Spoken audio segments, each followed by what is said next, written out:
অবশেষে কোণে দেখা আলো থেকে বিদায় নিলেন সকলের প্রিয় বনলতা নন্দিনী।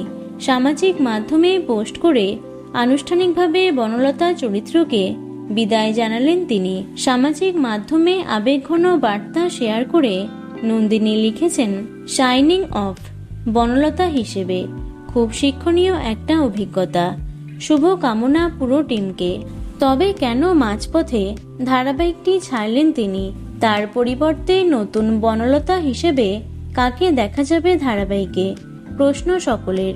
ধারাবাহিকের শুরুটা হয়েছিল দুজোড়া নায়ক নায়িকাকে নিয়ে। প্রথম সব ঠিকঠাক থাকলেও ধীরে ধীরে নন্দিনী এবং মৈনাকের গুরুত্ব কমতে থাকে। একসময় গল্পের প্রধান নায়ক নায়িকা হয়ে ওঠেন সোমরাজ এবং সায়না, যার কারণে একটা ক্ষোভ দেখা গেছিল নন্দিনীর মধ্যে। দিদি নাম্বার 1-এর মঞ্চে খেলতে এসে সায়নাকে ইনডাইরেক্টলি নেপোকিট বলে বিদ্রূপ করতে শোনা গেছিল তাদের। এমনকি পরবর্তীকালে অজানা কারণে নন্দিনীর সঙ্গে বন্ধুত্ব নষ্ট হয় সোমরাজ সায়নার। তাহলে কি এইসব কারণের জন্যই ধারাবাহিক ছাড়লেন নন্দিনী? এ বিষয়ে অভিনেত্রীকে প্রশ্ন করা হলে তিনি বলেন, আমি আমার কেরিয়ারে মুভ অন করতে চাই, তাই খুব সচেতনভাবে এই সিদ্ধান্তটা নিয়েছি। আমার কারোর বিরুদ্ধে কোনো ক্ষোভ অভিযোগ নেই। আমি মেগা করতে খুব ভালোবাসি এবং ভালোবাসা দিয়েই এতদিন এই কাজটা করেছি। বাকি পুরো বিষয়টা খুবই ব্যক্তিগত।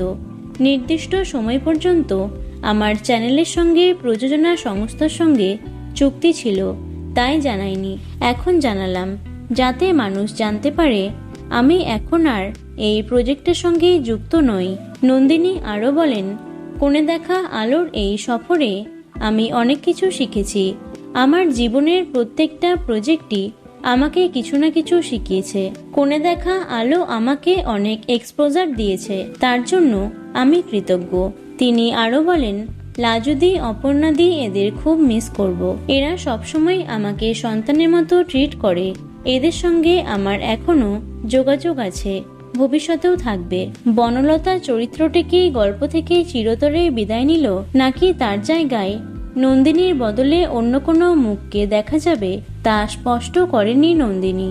তো বন্ধুরা, এ বিষয়ে তোমাদের কি মতামত অবশ্যই কমেন্টে জানিও। ভিডিওটি লাইক এবং শেয়ার করো। এছাড়াও টলি দুনিয়ার অন্যান্য খবর পেতে চ্যানেলটি অবশ্যই সাবস্ক্রাইব করে রেখো। ধন্যবাদ।